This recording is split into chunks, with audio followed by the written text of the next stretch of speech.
On the Banks of Plum Creek by Laura Ingalls Wilder, Chapter 25, The Glittering Cloud. Now the wheat was almost ready to cut. Every day Pa looked at it. Every night he talked about it and showed Laura some of the long, stiff wheat heads.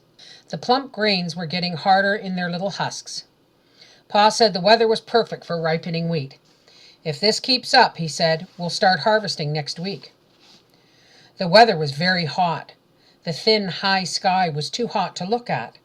Air rose up in waves from the whole prairie as it does from a hot stove. In the schoolhouse the children panted like lizards, and the sticky pine juice dripped down the board walls. Saturday morning Laura went walking with Pa to look at the wheat. It was almost as tall as Pa. He lifted her onto his shoulder so that she could see over the heavy bending tops. The field was greeny gold. At the dinner table Pa told Ma about it. He said he had never seen such a crop. There were 40 bushels to the acre, and wheat was $1 a bushel. They were rich now. This was a wonderful country. Now they could have anything they wanted. Laura listened and thought. Now Pa would get his new boots. She sat facing the open door and the sunshine streaming through it. Something seemed to dim the sunshine. Laura rubbed her eyes and looked again. The sunshine really was dim. It grew dimmer until there was no sunshine. "I do believe a storm is coming up," said Ma. "There must be a cloud over the sun." Pa got up quickly and went to the door. A storm might hurt the wheat. He looked out, and then he went out. The light was clear. It was not like the changed light before a storm. The air did not press down as it did before a storm. Laura was frightened, and she did not know why. She ran outdoors where Pa stood looking up at the sky. Ma and Mary came out too, and Pa asked, "What do you make of that, Caroline?" A cloud was over the sun. It was not like any cloud they had ever seen before. It was a cloud of something like snowflakes, but they were larger than snowflakes, and thin and glittering. Light shone through each flickering particle. There was no wind. The grasses were still, and the hot air did not stir. But the edge of the cloud came across the sky faster than wind. The hair stood up on the back of Jack's neck. All at once he made a frightful sound up at that cloud, a growl and a whine. Plunk! Something hit Laura's head and fell to the ground. She looked down and saw the largest grasshopper she had ever seen. Then a huge brown grasshoppers were hitting the ground all around her, hitting her head and her face and her arms. They came thudding down like hail. The cloud was hailing grasshoppers. The cloud was grasshoppers. Their bodies hid the sun and made darkness. Their thin, large wings gleamed and glittered. The rasping whirring of their wings filled the whole air, and they hit the ground and the house with the noise of a hailstorm. Laura tried to beat them off. Their claws clung to her skin and her dress. They looked at her with bulging eyes, turning their heads this way and that. Mary ran screaming into the house. Grasshoppers covered the ground. There was not one bare bit to step on. Laura had to step on grasshoppers, and they smashed, squirming and slimy, under her feet. Ma was slamming the windows shut. All around the house Pa came and stood just inside the front door, looking out. Laura and Jack stood close beside him. Grasshoppers beat down from the sky and swarmed thick over the ground. Their long wings were folded, and their strong legs took them hopping everywhere. The air whirred, and the roof went on sounding like a roof in a hailstorm. Then Laura heard another sound, a big sound, made of tiny nips and snips and gnawings. "The wheat!" Pa shouted. He dashed out the back door and ran toward the wheat field. The grasshoppers were eating. You could not hear one grasshopper eat unless you listened very carefully while you held him and fed him grass. Millions and millions of grasshoppers were eating now. You could hear the millions of jaws biting and chewing. Pa came running back to the stable. Through the window Laura saw him hitching Sam and David to the wagon. He began pitching old dirty hay from the manure pile into the wagon as fast as he could. Ma ran out, took the other pitchfork, and helped him. Then he drove away to the wheat field, and Ma followed the wagon. Pa drove around the wheat field, throwing out little piles of stuff as he went. Ma stood over one, then a thread of smoke rose from it and spread. Ma lighted pile after pile. Laura watched till a smudge of smoke hid the field and Ma and Pa and the wagon. Grasshoppers were still falling from the sky. The light was still dim because grasshoppers covered the sun. Ma came back to the house, and in the closed lean-to, she shook off her dress and her petticoats and killed the grasshoppers she shook out of them. She had lighted fires all around the wheat field. Perhaps the smoke would keep the grasshoppers from eating the wheat. Ma and Mary and Laura were quiet in the shut, smothery house. Carrie was so little that she cried even in Ma's arms. She cried herself to sleep. Through the walls came the sound of grasshoppers eating. The darkness went away. The sun shone again. All over the ground was a crawling, hopping mass of grasshoppers. They were eating all the soft, short grass off the knoll. The tall prairie grasses swayed and bent and fell. "Oh, look," Laura said, low at the window. They were eating the willow tops. The willow leaves were thin and bare twigs stuck out. Then the whole branches were bare and knobby with masses of grasshoppers. "I don't want to look any more," Mary said, and she went away from the window. Laura did not want to look any more either, but she could not stop looking. The hens were funny. 2 hens and their gawky pullets were eating grasshoppers with all their might. They were used to stretching their necks out low and running fast after grasshoppers and not catching them. Every time they stretched out now, they got a grasshopper right then. They were surprised. They kept stretching out their necks and trying to run in all directions at once. "Well, we won't have to buy feed for the hens," said Ma. "There's no great loss without some small gain." The green garden rows were wilting down. The potatoes, the carrots, the beets, and the beans were being eaten away. The long leaves were eaten off the corn stalks, and the tassels and the ears of young corn in their green husks fell covered with grasshoppers.